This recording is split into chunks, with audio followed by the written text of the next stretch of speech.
ত্রয়োদশ জাতীয় সংসদ নির্বাচনে এখন পর্যন্ত প্রাপ্ত ফল অনুযায়ী ১.৫ শতাধিক আসন নিয়ে নিরঙ্কুশ সংখ্যাগরিষ্ঠতার পথে বিএনপি। ঢাকা ও বগুড়ার ২ আসনেই জিতেছেন দলের চেয়ারম্যান তারেক রহমান। ভোটে হেরে গেছেন গোলাম পরোয়ার, হামিদুর রহমান আজাদ, শিশির মনির সহ জামাতের হেভিওয়েট প্রার্থীরা। তবে বিজয়ীর তালিকায় দলটির নতুন অনেক প্রার্থী। আরও জানাচ্ছেন সিরাজুম মুনির শুভ। বৃহস্পতিবার দিনভর ভোট গ্রহণ শেষে সামান্য বিরতি দিয়ে শুরু হয় গণনা। রাত ৯টার পর দেশের বিভিন্ন স্থান থেকে একে একে আসতে থাকে ফলাফল। ভোট গণনায় এখন পর্যন্ত বেশিরভাগ আসনেই বিজয়ী বিএনপি। ঢাকা ও বগুড়ার ২ আসনেই জয় পেয়েছেন বিএনপি চেয়ারম্যান তারেক রহমান।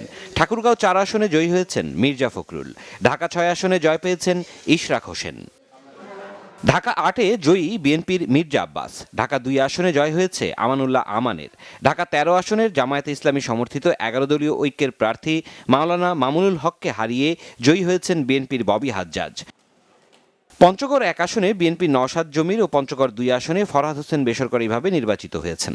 খুলনা ৫ আসনে হেরে গেছেন জামায়াতে ইসলামীর সেক্রেটারি জেনারেল মিয়া গোলাম পরোয়ার। কক্সবাজার ২ আসন থেকে হেরেছেন হামিদুর রহমান আজাদ। আর সুনামগঞ্জ ২ আসনে হার হয়েছে জামায়াতের আরেক হেভিওয়েট প্রার্থী শিশির মনিরের। চট্টগ্রাম ১ আসনে বিজয়ী হয়েছেন বিএনপির নুরুল আমিন। চট্টগ্রাম ২ আসনে জিতেছেন সরওয়ার আলমগীর। চট্টগ্রাম ৩ আসনে বিএনপির মোস্তফা কামাল পাশা জয় পেয়েছেন। চট্টগ্রাম ৪ আসনে মোহাম্মদ আসলাম চৌধুরী। চট্টগ্রাম ৭ আসনে জয়ী বিএনপির হুমাম কাদের চৌধুরী। আর চট্টগ্রাম ১১ আসনে বিএনপির আমির খসরু মাহমুদ চৌধুরী জয়ী হয়েছেন। এছাড়াও কক্সবাজার ১ আসনে জয়ী হয়েছেন বিএনপির সালাউদ্দিন আহমদ। কক্সবাজার ২ আসনে জিতেছেন বিএনপির মাহফুজুল্লাহ ফরিদ। কক্সবাজার ৩ আসনে বিএনপির লুৎফর রহমান কাজল জয়ী হয়েছেন। কুমিল্লা ১ আসনে ডক্টর খন্দকার মোশাররফ হোসেন। মৌলভীবাজার ১ আসনে জিতেছেন বিএনপির নাসিরউদ্দিন আহমেদ মিঠু।